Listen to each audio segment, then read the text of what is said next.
बिस्मिल्लाहिर्रहमानिर्रहीम। अस्सलाम वालेकुम viewers, welcome to my channel. तो कैसे हैं आप सब? उम्मीद करती हूँ सब खैरियत से होंगे। आज मैं आप लोगों के लिए आलू और इमली से बनने वाली बहुत ही ज़बरदस्त सीक्रेट चटनी की रेसिपी लेकर आई हूँ।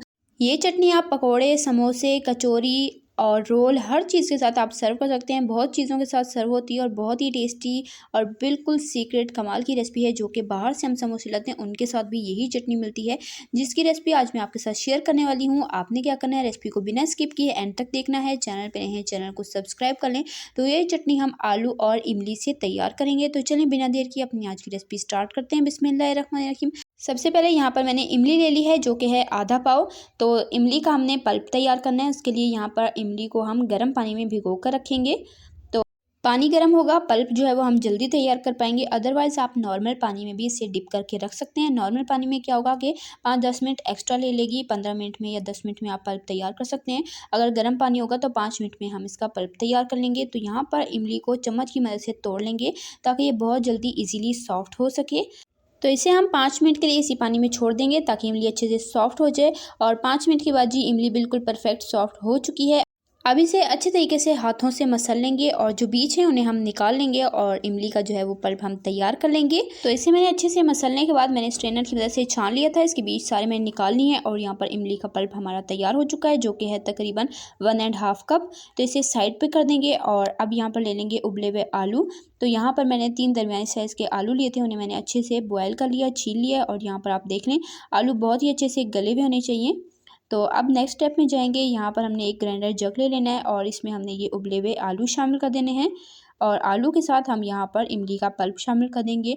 तो यकीन करें ये चटनी इतनी टेस्टी और कमाल की बनकर तैयार होती है कि आप इसे एक बार बना लें, आप इसे महीनों स्टोर करके रख सकते हैं। जब दिल चाहे आप इसे पकौड़ों, समोसों के साथ सर्व कर सकते हैं, इंजॉय कर सकते हैं। बहुत ही टेस्टी और कमाल की ये सीक्रेट रेसिपी है, ट्राई आपने लाजमी करना है। अब मैंने इसमें पानी शामिल किया था तकरीबन 1/2 कप और इसे मैंने अच्छे से ग्राइंड कर लिया। तो हमारा यहाँ पर आलू का और इमली का बिल्कुल स्मूथ सा पेस्ट बनकर तैयार हो चुका है।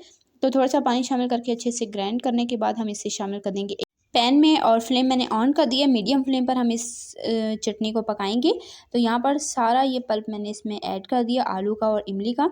अब इसमें थोड़ा सा और पानी डालेंगे। जो जग था उसे मैंने खंगाल के इसमें ऐड कर दिया। तकरीबन 1 कप मैंने पानी मज़ीद ऐड किया है, क्योंकि अभी ये पेस्ट बहुत थिक था हम तो इसलिए मैंने इसे डाइल्यूट किया है, ताकि ये पककर मज़ीद बाद में कुक हो जाए। तो अभी इतना पानी शामिल करना है जिससे हम पकाकर इजीली ड्राई कर सकें। तो मैंने 1 कप पानी शामिल किया, अच्छे से इसे मिक्स कर लिया है। अब इसमें शामिल करूँगी थोड़ा सा येलो फूड कलर। ऑप्शनल है, आप चाहें तो स्किप भी कर सकते हैं। लेकिन अगर आप बाज़ार से ये चटनी लाएँ तो ये देखें उसमें बिल्कुल येलो कलर होता है, तो वो फूड कलर का ही इस्तेमाल करते हैं। अगर आप ना इस्तेमाल करें तो आप स्किप भी कर सकते हैं, कोई परेशानी की बात नहीं है। लेकिन मैंने इसमें थोड़ा सा ऐड किया है ताकि इसकी वही लुक आए जो कि बाज़ार से मिलती है। अब साथ ही मैंने इसमें शामिल कर दिया कुटी हुई लाल मिर्च 1.5 टीस्पून। तो नमक और मिर्च आप अपने टेस्ट के अकॉर्डिंग भी ले सकते हैं। मैंने यहाँ पर 1.5 टीस्पून लिए, थोड़ा सा स्पाइसी बनाने के लिए। भुना कुटा जीरा जाएगा इसमें 1/4 टीस्पून, नमक जाएगा 1/2 टीस्पून और अच्छे तरीके से हम इसे मिक्स कर लेंगे। बहुत ही कम इंग्रेडिएंट से ये बहुत ही ज़बरदस्त सी चटनी हम तैयार कर सकते हैं। थोड़ी सी इमली और 2 से 3 आलू से हम ये ढेर सारी चटनी बना सकते हैं। आप इस चटनी को रमज़ान में बनाकर, रमज़ान से पहले बनाकर आप इसे स्टोर कर लें और पूरा रमज़ान भी इंजॉय कर सकते हैं। ये इतनी कमाल की चटनी है ना, यकीन करें आप इसे एक बार बनाएंगे आप इसे बार बार बनाना चाहेंगे। हर कोई आपसे फरमाइश पर बनाएगा। इसके बगैर आपके पकोड़े, समोसे सब अधूरे होंगे। यकीन करें बहुत कमाल का टेस्ट था। तो मैंने सोचा आज आपके साथ भी इसकी रेसिपी शेयर की जाए। तो आपने इस रेसिपी को लाजमी ट्राई करना है और अपना फीडबैक मेरे साथ शेयर करना है कि आपको रेसिपी कैसी लगी है। तो यहाँ पर मैंने इसे तकरीबन 5 से 7 मिनट तक मीडियम फ्लेम पर कुक किया है और चटनी जो है वो हमारी काफ़ी हद तक थिक होना शुरू हो चुकी है।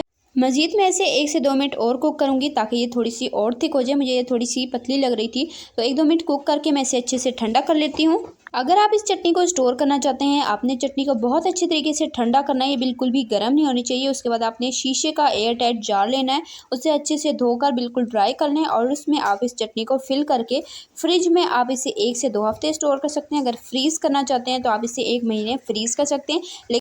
और जब आपने इसे इस्तेमाल करना हो, आपने फ्रिज से निकाल के रखना है रूम टेम्परेचर पे। जब ये रूम टेम्परेचर पे आ जाए, आपने इसे 1 से 2 मिनट तक गर्म करना है। जब ये अच्छे से गर्म हो जाएगी, इसमें बबल्स बनने लग जाएंगे, ये बिल्कुल परफेक्ट इसी टेक्सचर में आ जाएगी। आप जब फ्रीज़र से निकालेंगे ना, तो ये आलू की चटनी है तो ये थोड़ा सा पानी छोड़ देगी, आपको पतली लगेगी।